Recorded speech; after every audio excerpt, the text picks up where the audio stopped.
Happy Wellness Wednesday, Pirate Nation. July's theme of the month is occupational wellness. Fall is approaching fast, which means students, faculty, staff, and professors are all preparing for the busiest time of the year.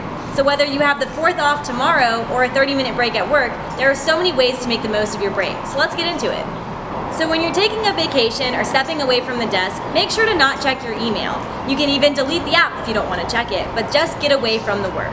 Essentially, leave work at work.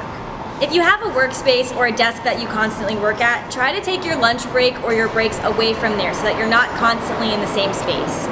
This allows for productivity to take place at your desk and only at your desk.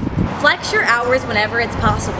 If you want to come in late on Mondays and maybe leave early on Fridays, give yourself that mental break. Before you leave work for the night, make sure to make a to-do list. That way you leave work at work and you're prepared for the next day. You don't have to stress that night about what you need to remember or what you need to do at work the next day. Listen to your body's needs and have things accessible to you that you might need throughout the day. Whether this be caffeine, coffee, or lots and lots of water, having those things accessible to you will definitely make your work days and your breaks more enjoyable. Breaks are very important. They make you more productive and definitely help up your energy levels. So remember to take a break every once in a while. Thank you all so much for watching this video, and we will see you all next Wednesday with another occupational wellness themed video. Bye everyone.